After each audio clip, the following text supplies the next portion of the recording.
Happy Lord's Day sa inyong lahat, mga minamahal kong mga kapatid dyan sa Fox Creek Unida Christian Church. Ito po muli ang inyong lingkod, si Bishop Ruel Camia po, mula dito sa Winnipeg, Manitoba, Canada, para po sa ating pag-aaral ng salita ng Diyos ngayong araw.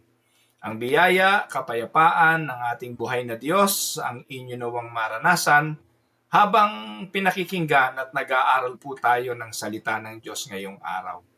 Salamat, Pastor Jay, sa Council ng Fox Creek Unida for giving me again an opportunity to share the Word of God to you this morning on a happy Lord's Day. Ang ating pong pag-aaral ngayon ay matatagpuan po natin sa Aklat ng Job in Job chapter 2 verses 11 to 13. Pinamagatan ko po ang ating pag-aaral na Lesson on True Comfort and Counsel. Atin po munang basahin ang mga talata, samahan po ninyo ako at ating basahin. When Job's three friends, Eliphaz the Temanite, Bildad the Shuhite, and Zophar the Naamathite, heard about all the troubles that had come upon him, they set out from their homes and met together by agreement to go and sympathize with him and comfort him. When they saw him from a distance, they could hardly recognize him. They began to weep aloud, and they tore their robes and sprinkled dust on their heads. When they sat on the ground with him for 7 days and 7 nights, no one said a word to him, because they saw how great his suffering was. Pagpalain nawa ng Panginoon ang pagkabasang ito ng kanyang mga salita na sa araw na ito'y ating pagbubulayan. Ari po bang saglit tayong tumungo at tayo manalangin? Lord, this morning we entrust to you our service. We entrust to you the worship that we are here today. Thank you for giving us an opportunity to again study your words. Speak to us, Lord. Speak to our hearts and to our minds. Grant us wisdom in order to understand the message that you are about to give us. And Lord, allow us to live the words, within our lives, the words that we are going to hear. Bless us, O Lord. In Jesus' mighty name we pray. Amen. Mga kapatid, life is filled with suffering. Sometimes light, sometimes crushing. Kapag hindi tayo nagkaroon ng problema, maaaring may problema tayo. Sapagkat lahat naman ng tao ay nakararanas nito. No one is exempted from it. Nga lang, hindi naman pare-parehas. Minsan may magaang, minsan talaga namang may mabigat. When tragedy strikes, the question is not only why did this happen? Pero madalas ito naman yung tanong. Bakit ito nangyari sa akin? Bakit ako pa? Ba't ako? Nagiging paniki tayo eh. We ask the question, but ako? Nagiging but. Paniki. Corny, ano po? Pero yun ang madalas nating tanong. Why did this happen? To me especially.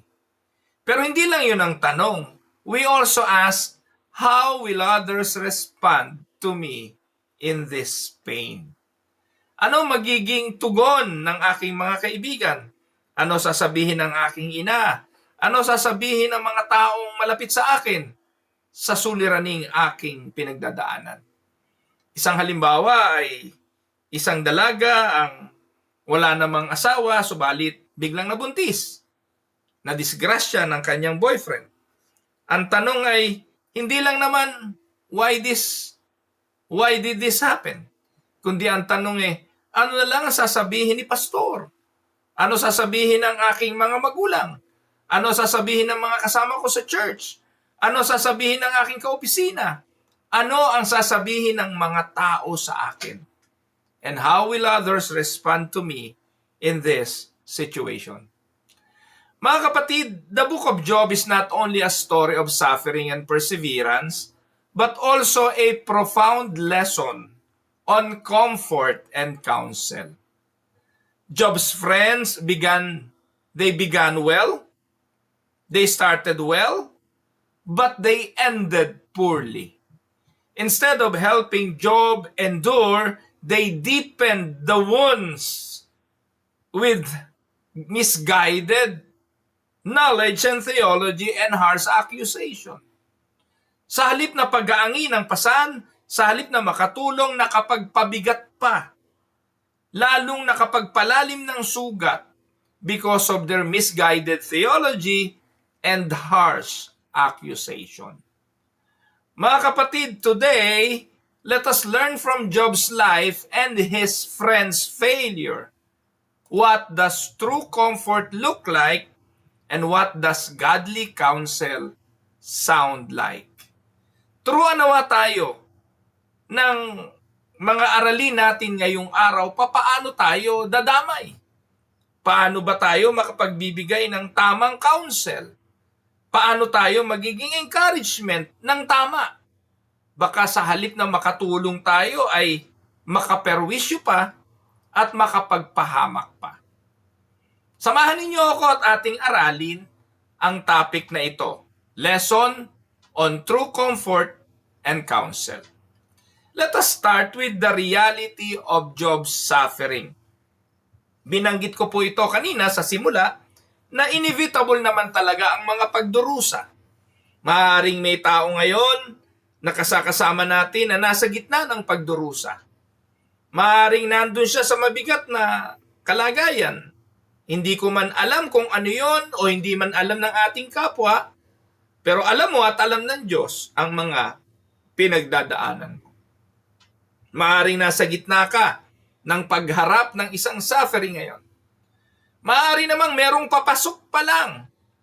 Wala pa sa gitna, papunta pa lang sa isang mabigat na suliranin. O maaaring meron din naman sa gitna natin na palabas na. Maaaring nakaraos na o tapos na yung kanyang pagdurusa. Pero kung nasaan man tayo sa tatlong kategorya ng taong yon, ang realidad, meron talagang darating na pagdurusa sa bawat isa sa atin. Walang exempted sa suffering. So today, we will see the reality of Job's suffering. Ano sabi ng Job chapter 1 verse 1? In the land of Uz, there lived a man whose name was Job. This man was blameless and upright. He feared God and shunned evil.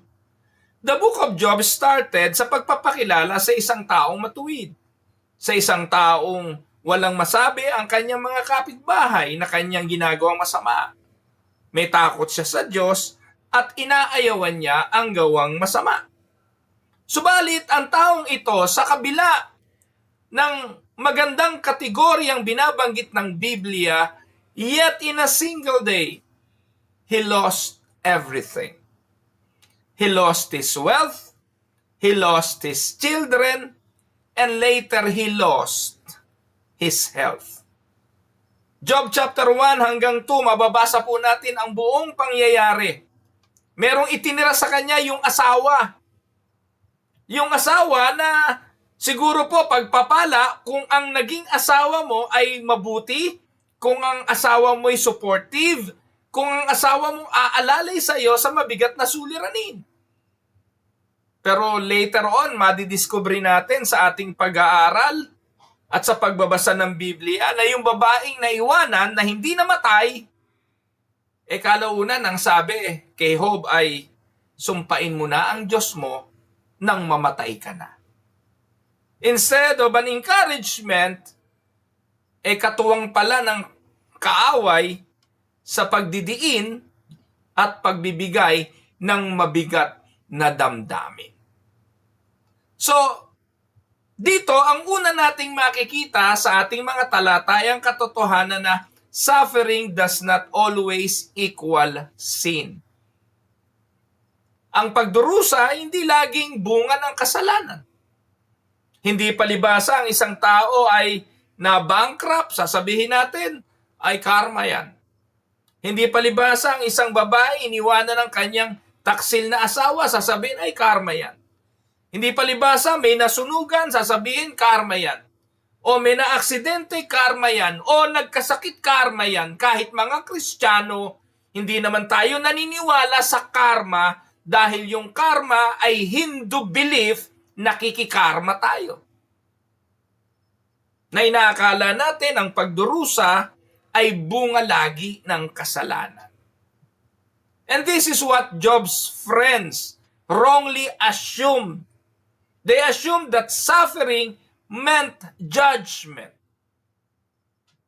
But God Himself, in Job chapter 1, verse 8, God Himself declared, Job is righteous. So ano sabi ng Diyos? Then the Lord said to Satan, have you considered my servant Job? There is no one on earth like him. He is blameless and upright, a man who fears God and shuns evil. Inulit ng Diyos yung Job chapter 1 verse 1. Ipinakilala sa atin ng Job chapter 1 verse 1 si Job. Subalit sinabi ng Diyos kay Satanas kung sino si Job. Hindi lang binabackup ng community, hindi lang binabackup ng mga taong nakapaligid kay Job kung sino siya, na siya'y matuwid na tao, may takot sa Diyos at galit sa masama, Diyos na mismo ang nagsabi nito. At ang Diyos ang nagpahayag nito kay Satanas mismo. Kaya, we must not rush to explain suffering. Huwag tayong tumulad sa mga kaibigan ni Job na mamaya tatalakayin pa natin na ang bilis lumundag sa konklusyon na kapag ang isang tao ay nagdurusa, epekto ito ng kasalanan at ito'y parusa sa kanya. Hindi laging ganon. Take note mga kapatid, some suffering is a mystery. Ano sabi ng Deuteronomy 29:29? The secret things belong to the Lord our God. May mga bagay na hindi natin alam. May mga bagay na nagaganap na wala tayong idea. At ang meron lamang kaalaman ay ang Diyos, sikreto sa Kanya, magtiwala tayo, umasa tayo, pero wag tayo agad magbigay ng konklusyon. Dahil baka sa ginagawa natin, nagkakasala tayo, katulad ng mga kaibigan ni Job. Amen po ba mga kapatid? Kaya when someone is hurting, our first task is not to explain what is happening. Because by explaining, baka nagkakamali tayo lalo. Kaya kung dadalaw kayo sa may sakit, mas mainam na present lang kayo doon. Manalangin lang kayo, huwag na kayong magpaliwanag kung bakit nangyayari ang mga bagay na yon, baka mali pa ang paliwanag ninyo. Amen? Magko-conclude tayo kasi ganito, baka merong ganon, baka merong ganyan. Ganon ang ginawa ng mga kaibigan ni Job. But they are clueless on what God is doing. Ulitin ko, when someone is hurting, our first task is not to explain, but to be present. Yung presensya mo nandun, sapat na. Yung manalangin ka para sa mga may sakit, dobling bonus na yon. Pero ang mag-explain, hindi mo yun gawain. Let God explain. Let the word of God speak to the person. Pero wag tayo manghula. Amen? Now, tingnan natin ang mga kaibigan ni Job para maipaliwanag kung lubusan ang ating pag-aaral. Point number 2, the initial compassion of Job's friends. Mababait naman ang mga ito mga kapatid. Ayon sa Job chapter 2 verse 11 to 13, kung may Bible kayo, basahin po natin. Ang sabi diyan, when Job's three friends, Eliphaz the Temanite, Bildad the Shuhite, and Zophar the Naamathite, heard about all the troubles that had come upon him, they set out from their homes and met together by agreement to go and sympathize with him and comfort him. Napakaganda, di po ba?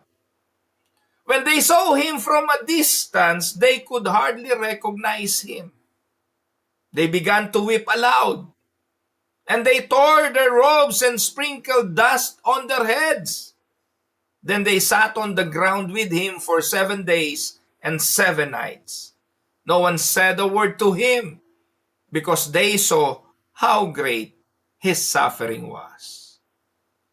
Sa simula, ang mga kaibigan ni Job, si Eliphaz, si Bildad, and si Zophar, came with genuine compassion. Hindi po sila nagsisinungaling dyan. Hindi po pakitang tao yung kanilang ginawa. We can see and sense the genuineness of their compassion. Naglakbay sila, hindi malapit. Nung narinig nila ang balita, immediately they went to the house of Job.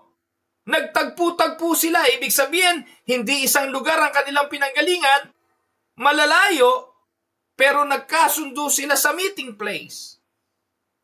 At ang sabi, nagkaroon sila ng agreement na dalawin si Job para makisympathize at bigyan siya ng comfort. Nung nakita siya sa malayo, hindi nila nakilala. Pero nung nakilala na nila, nanangis sila ng malakas. They wept with him. Yung term na ginamit dito, they began to weep aloud. Alam niyo po ba yung pananangis kapag may namamatayan? Ganun po. Yung talagang todo iyak na minsan narinig pa natin, ba't mo kami iniwan? Isasama na ako sa iyo. Di ba? May mga ganun. I want to go with you. And they even tore their robes and sprinkled dust on their heads. They sat with him in silence for 7 days and 7 nights. Walang kibuan, nakaupo lang. Nagpapakiramdaman.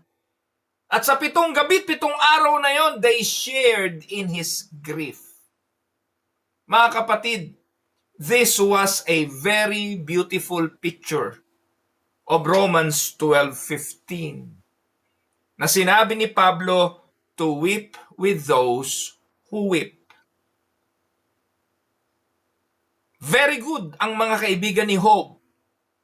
Very good si Eliphaz, si Bildad, at si Zophar. Tandaan mga kapatid, comfort, sometimes silence is the most powerful ministry. Ulitin ko, sometimes silence is the most powerful ministry. Kung hindi ka nalang kikibo, tatahimik ka, mananalangin ka, dadamay ka sa panalangin, ay mas makapangyarihan pang ministeryo. Kesa dun sa mga dadalaw kunwari, makikimarites lang. Dadalaw, maghahatid lang ng chismis, o kukuha ng chismis, o aalamin lang yung kalagayan ng tao, tapos ikukwento sa iba. Maraming ganun, hindi po ba?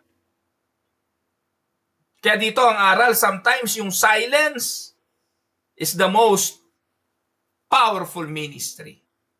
And comfort is not always in words, but in presence. Amen? So example, a grieving family often remembers not what people said at the funeral, but simply who sat with them. Sa Tagalog, yung mga pamilyang nagluluksa, yung pamilyang iniwanan ng mahal sa buhay, madalas hindi nila natatandaan kung ano yung mga pinagsasabi ng mga tao sa lamay. Mas natatandaan nila yung tumabilang sa kanila, hinawakan ng kanilang kamay, tinapik sila sa balikat, mas maingay yon kesa sa mga sinabi ng labi. Lalo na kung ang mga sinabi ay hindi naman totoo. Amen? Now, let us go to the failure of false counsel. Unfortunately, Job's friends decided to open their mouths. Sa 7 araw at 7 gabi, hindi na nakatiis ang mga kaibigan ni Job. At binuksan na nila ang kanilang mga labi. Unfortunately, their words wounded more than they healed. Why? Una, they misrepresented God. Makinig kayo at ating basahin kung anong mga pinagsasabi ng kanyang mga kaibigan. Sinulat ko po ito sa Tagalog para tayong mga Filipino lubusan nating maintindihan.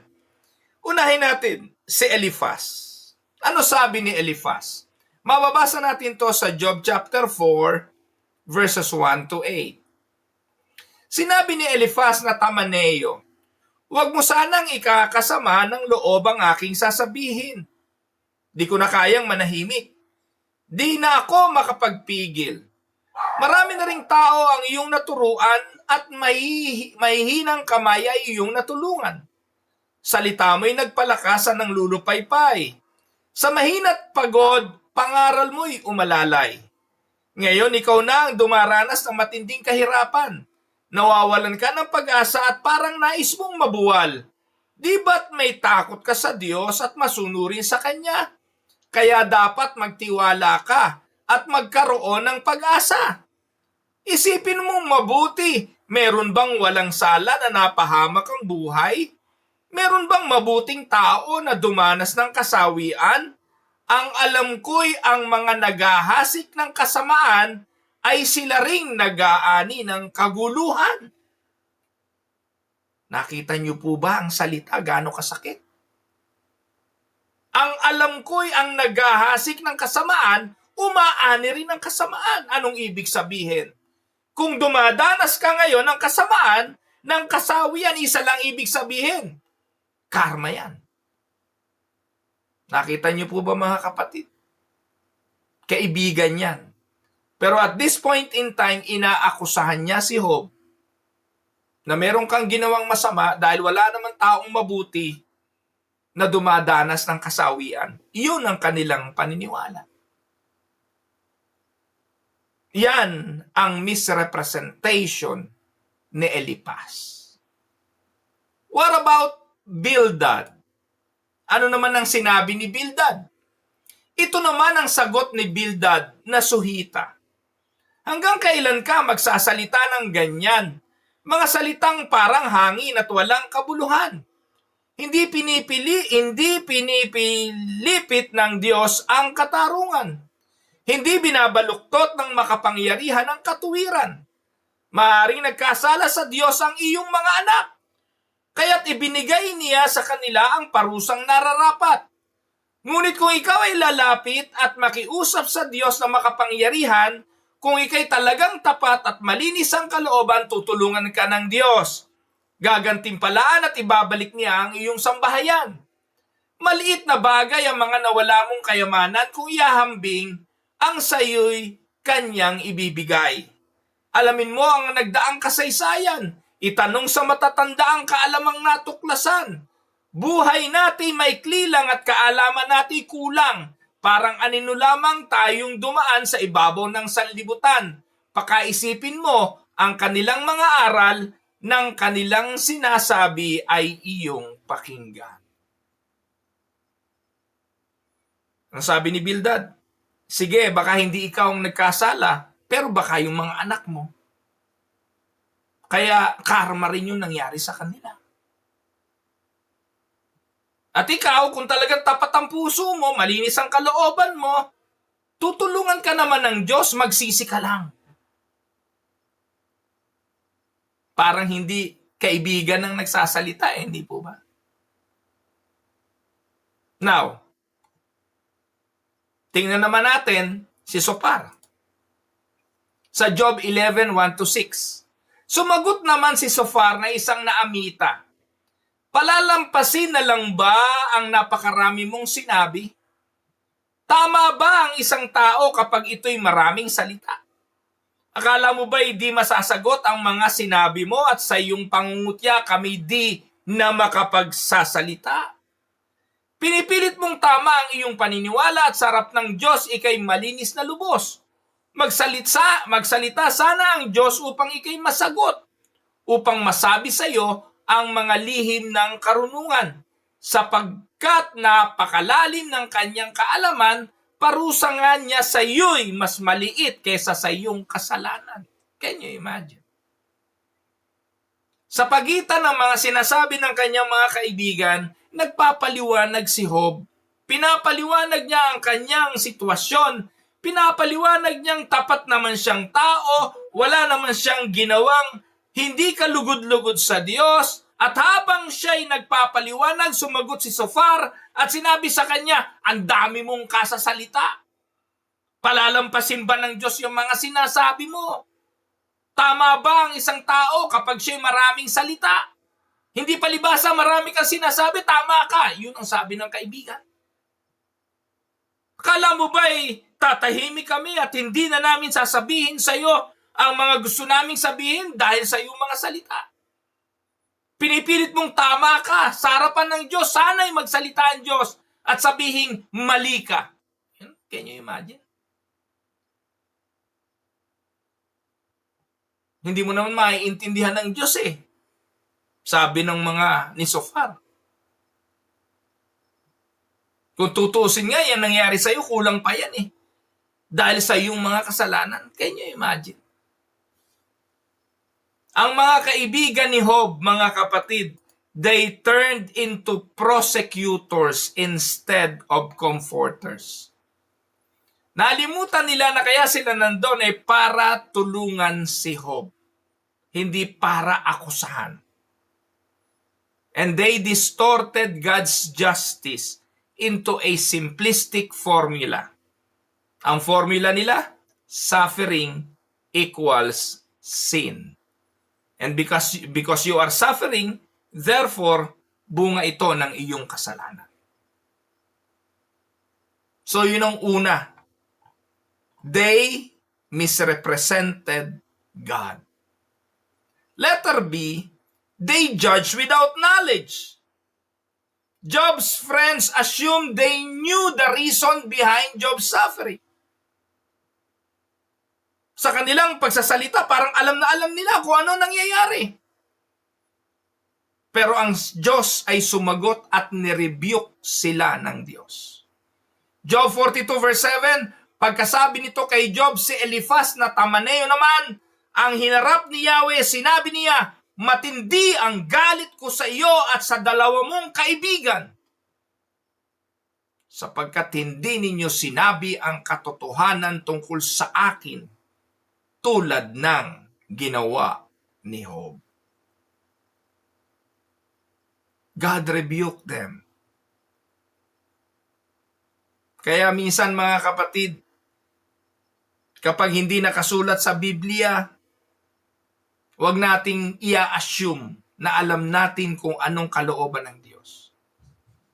Dahil maraming lihim na dapat ay panampalatayanan lang natin at ipagkatiwala sa Diyos. Amen? Letter C. They added to Job's pain. Instead of lifting Job's spirit, they crushed him further. Ano sabi ng Proverbs 25:20? Hapdi ang dulot ng awit sa pusong may sugat. Parang asing ikinuskos sa gasgas na balat. Parang paghuhubad ng damit sa panahon ng taglamig. Ganon daw ang hatid, no, ng sakit ng mga kaibigang mali ang hatol. Mali ang akusasyon. Parang awit sa pusong may sugat, hapdi ang hatid. Parang asin ay kinuskos sa gasgas na balat. Parang paghuhubad ng damit sa panahon ng winter. Malamig na hubad yan sa Fox Creek. Subukan yung lumabas ng walang jacket. Kung maginaw, mas masakit dyan ang maling payo ng isang matalik na kaibigan. In application, wrong counsel can be as destructive as the suffering itself. Amen? Now, dadaling ko na kayo sa magandang pagpapayo. What true comfort and counsel look like? From Job's friends' failure, let us learn the positive lesson. A. True comfort is rooted in presence, not platitudes. So, yung pagiging present, yung nandun, that matters more than speaking much. Okay na nga sila nung unang 7 araw eh. Amen po ba? Wala na namang hinihingi si Job na opinion eh.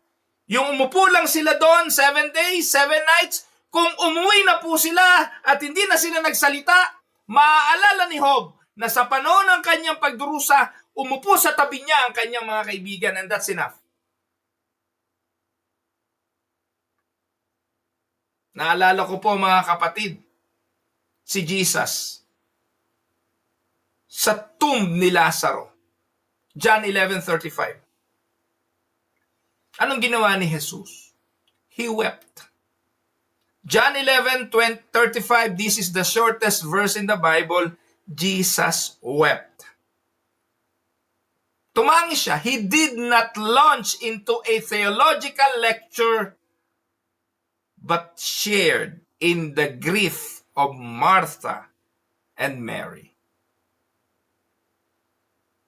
Hindi siya agad nangaral, hindi siya agad nagturo, hindi niya sinabi kung ano-ano. Sumunod, ipinaliwanag niya, I am the resurrection and the life. Pinaliwanag niya na mabubuhay uli si Lazaro. Pero before that, tumangis muna siya. Amen? Tandaan, true comfort is rooted in presence. Ang hinihingi nga ng mga namatayan ni Martha at ni Mary ay dapat nun pa dumating ang Panginoon. But Jesus decided na pumunta siya after 3 days. Kaya sumalubong si Martha, ang sabi sa kanya, Lord, tagal mo naman. Ba't ngayon ka lang? Kasi ito ang katotohanan, mga kapatid. Yung presensya ng mga mahal, presensya ng mga kaibigan, presensya ng mga nagmamalasakit, napaka-importante niyan sa mga naulila at sa mga nasasaktan. Pero kung magsasalita tayo ng kung ano-ano, kagaya ng kaibigan ni Job, mabuti pang hindi na tayo nagpunta. Amen? So, letter B, true counsel speaks truth with grace. Mga kapatid, hindi ko po sinasabing huwag kayong magsalita. Hindi ko po sinasabi na huwag na kayong magpayo. Huwag kayong umaliw. Mali ang inyong pagkaintindi kung gano'n ang inyong pagkaunawa sa aking sinabi. Maaari tayong magsalita. But counsel must be biblical but also gentle. Amen? Yan ang sinasabi ni Paul sa Ephesians 4:29. Let no corrupting talk come out of your mouths, but only such as is good for building up. Amen po ba mga kapatid?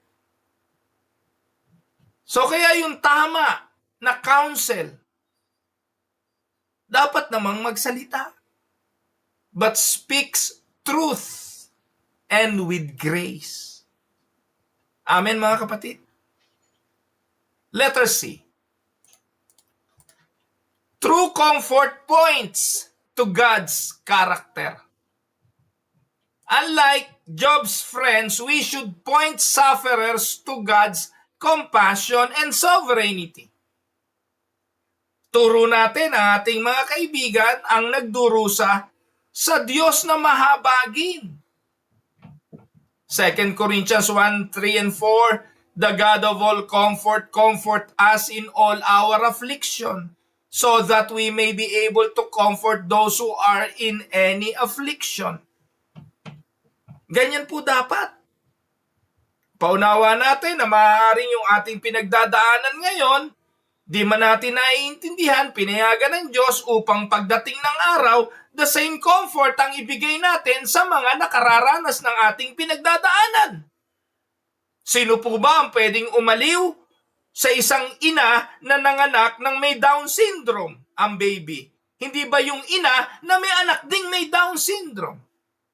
Sino ang pwedeng mag-aliw sa mga may cancer ngayon? Eh di ba yung mga nag-survive sa cancer din? Kaya, true comfort points to God's character. Tulak natin sila, dalahin natin sila sa Diyos na siyang nakababatid at nakaalam ng lahat. Amen?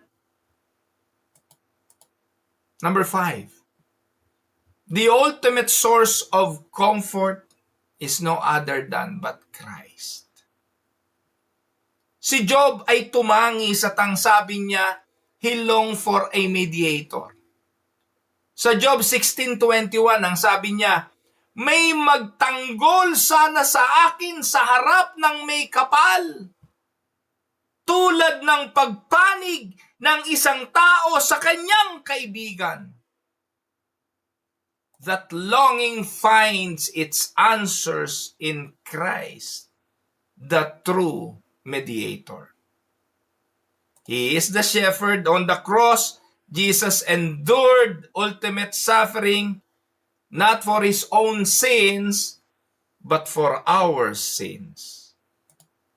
He is the high priest who sympathizes with our weaknesses. He is the shepherd who restores our souls. Tandaan mga kapatid, true comfort is not explanations. Not in explanations. True comfort is in Christ Himself. His presence, His promises, His cross, and His resurrection.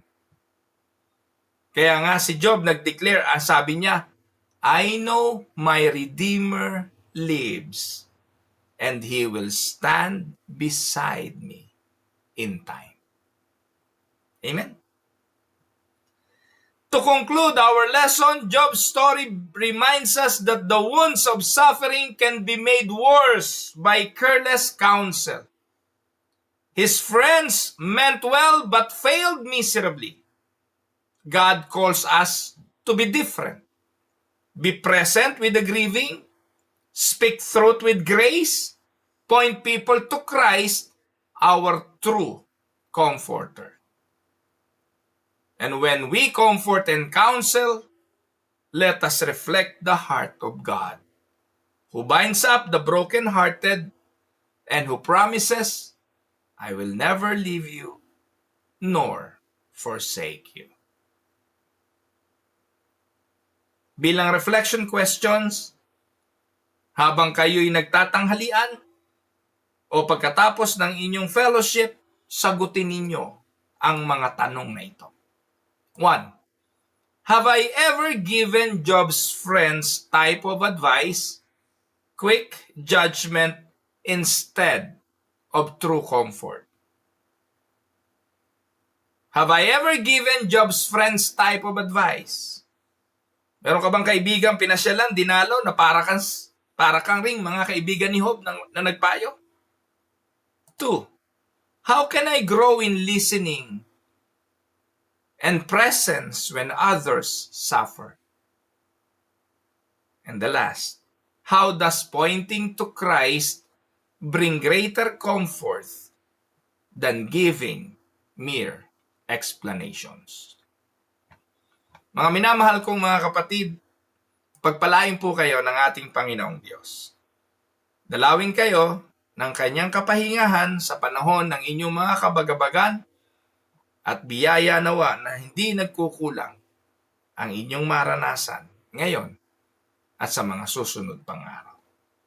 Tayo po'y manalangin. Ama naming Diyos na makapangyarihan, papuri sa iyong pangalan, iginagawad namin sa iyo ang mataas na papuri. Patuloy mong ingatan ang aking mga kapatid sa Fox Creek Unida Christian Church. Samahan mo ang kanilang pastor, ang sambahayan ni Pastor Jay, ni She at ang kanilang mga anak. Samahan mo rin si Kuya Robert, si Ate Lisa bilang mga katuwang sa gawain ng aming kamanggagawang pastor. Pagpalain mo ang bawat isang sambahayan. Gawin mo po, Panginoon, na ang iyong mga biyaya'y maranasan ng bawat isa. Ingatan mo kami, ingatan mo sila, hanggang sa muli naming pagkikita. Baunin namin ang biyaya ng iyong mga salita. Ito po ang aming dalangin sa pangalan ni Jesus. Amen and Amen. Again, Happy Lord's Day po sa inyo mga kapatid. Ang biyaya, pagpapala ng Panginoon ang sumainyo. Ito muli ang inyong lingkod, si Pastor Bishop Ruel Camia po, mula po dito sa Winnipeg, Manitoba, Canada, para po sa ating pagsamba sa araw na ito. God bless everyone.